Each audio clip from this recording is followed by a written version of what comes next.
எல்லாருக்கும் நமஸ்காரம். இன்னைக்கு நம்ம 12வது ஸ்லோகம் பார்க்க போறோம்.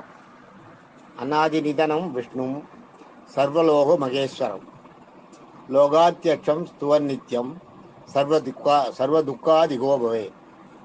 அநாதி நிதனம் விஷ்ணும் சர்வலோக மகேஸ்வரம் லோகாத்தியட்சம் ஸ்துவன் நித்யம் சர்வதுக்காதிகோபவே.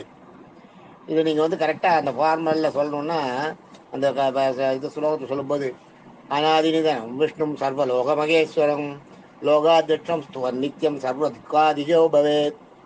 அநாதினிதனம் விஷ்ணும் சர்வலோக மகேஸ்வரம் லோகாத்தியட்சம் ஸ்துவன் நித்யம் சர்வதுக்காதிகோ பவேத். அப்படி சொல்லணும். சொல்லும்போது சொல்லுறதுன்னா அப்படி சொல்லணும். இதில் என்னென்னா ரொம்ப இன்னைக்கு ரொம்ப ஈஸியான மீனிங் தான். அநாதி நிதனம்ன்றது காலங்காலமாக, நாதின்றது குறிப்பிட்டது, அநாதின்னா காலங்காலமாக எத்தனையோ காலங்காலம். நாதின்றது பார்த்தீங்கன்னா ஒரு குறிப்பிட்ட வரையறையை சேர்ந்தது. அநாதின்னா காலங்காலமாக. நாதின்றது 5 வருஷம் நாதி, 10 வருஷம் நாதி, 100 வருஷம் நாதின்னுவா. 100 வருஷம் 100 நாதின்ற அதுக்கு 100 வருஷம்னு சொல்றதுக்கு பேர் நாதி. காலத்தையே குறிப்பிட முடியாத அளவுக்கு இருந்ததுன்னு வைங்க, எப்பன்னே தெரியாத வாழ்க்கை இருந்ததுன்னா அதுக்கு பேர் அநாதின்னு பேர். அநாதி நிதனம் காலங்காலமாக இருக்கிறது. நிதனம்னா இருக்கிறது. விஷ்ணு சர்வலோக மகேஸ்வரம் காலங்காலமாக இருக்கிறவர் விஷ்ணு மகாவிஷ்ணு காலங்காலமாக இருக்கார் அப்படின்றது. சர்வலோக மகேஸ்வரம், சர்வலோக எல்லா லோகங்களுக்கும், 7 லோகங்களுக்கும், 14 லோகங்களுக்கும் மகேஸ்வரன். ஈஸ்வரன்றது அதிபதி. மகேஸ்வரன்னா அதிபதிகள்லாம் அதிபதி, அதிபதிகளுக்கெல்லாம் அதிபதி. அதுதான் மகேஸ்வரம். அதுதான் மகேஸ்வரன் தான். அதான் அநாதி நிதனம் விஷ்ணு சர்வலோக மகேஸ்வரம். எல்லா காலங்காலமாக இருக்கிறவர். அதே மாதிரி காலங்காலமாக இருக்கிற மகாவிஷ்ணு சர்வலோக மகேஸ்வரம், எல்லா உலகங்களுக்கும் அதிபதிகளுக்கெல்லாம் அதிபதி அப்படின்னு சொல்லணும். அதுதான் அந்த அந்த முதல் வரிக்கு. அடுத்து லோகாத்தியட்சம். பிரத்யக்ஷம்னா காட்சி தருது. நம்ம கூட நிறைய இதுல எல்லாம் பார்ப்போம். திருவிழாக்களில் பார்க்கும்போது பெருமாள் பிரத்யட்சம் ஆயிட்டார் அப்படின்வா. அந்த மாதிரி கதைகள்ல கூட வரும். உடனே ஈஸ்வரன் ரிஷபாருடவாய் பிரத்யட்சமானார்வா. அதே மாதிரி மகாவிஷ்ணு பிரத்யட்சமானார், காட்சி கொடுத்தாருன்னு சொல்ற பாருங்க. அதான் பிரத்யக்ஷன்றது காட்சி தருது. காட்சி கொடுக்கறதுக்கு பேரு பிரத்யக்ஷம். அது அத்தியக்ஷம்னா காட்சி தரது இல்லை, அந்தரியாமையா இருந்து காப்பாத்துறது. உங்களுக்கு பின்னாடி உங்களை இருந்து இயக்கிறது, உங்களுக்கு பின்னாடி வர கஷ்டத்தை உங்களுக்கு தெரியாம உங்க கூட இருந்துட்டு காப்பாத்திட்டு இருக்குது. அதுதான் அத்தியக்ஷம். பிரத்யக்ஷன்றது காட்சி தருது, அத்தியக்ஷன்றது கண்ணில் படமாட்டேன், ஆனா உங்களுக்கு தேவையானதை பண்ணிட்டு இருப்பாரு. அதான் அத்தியக்ஷம்.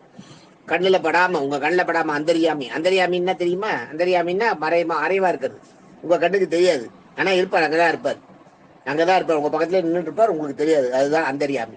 அந்தரியாமியா இருந்து உங்களோட கஷ்டங்களை காப்பாத்துறது, உங்களோட கஷ்டத்தை காப்பாத்துறது, உங்களை செயல்படுத்துறது, உங்களோட அந்த காரியத்தை செய்ய வைக்கிறது. லோகாத்தியட்சம் ஸ்துவன் நித்தியம். ஸ்துவன்னா தினம்.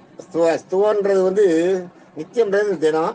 ஸ்துவன்றது தவறாமல். ஸ்துவன்றது அதான் எப்போ எந்நேரமும் எப்பயுமே. ஸ்துவன் சர்வதான்றமே. அதான் ஸ்துவன்றது எந்த நேரமும்.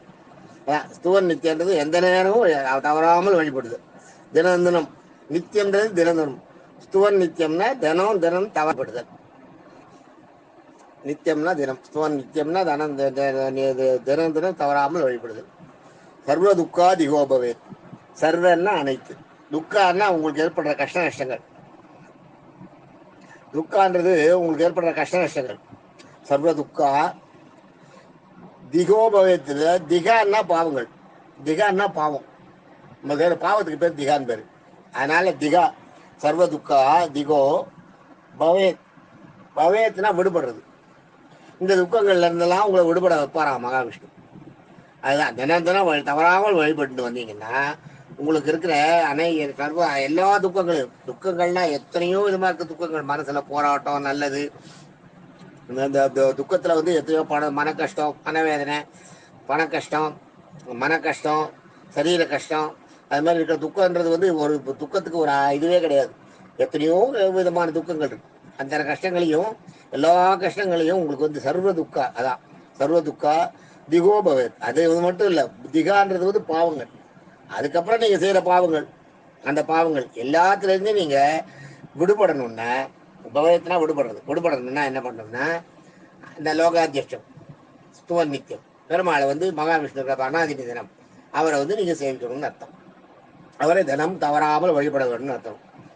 இல்லை கன்க்ளூஷன் பார்த்தீங்கன்னா அந்தரியாமையாக உலகை காக்கும் மகாவிஷ்ணுவை தினம் தினம் தவறாமல் வழிபட்டு வந்தால் அனைத்து கஷ்டங்களும் மற்றும் பாபங்களிலிருந்து விடுபடலாம். அதான் கன்க்ளூஷன்றது அதுதான். Okay, thank you.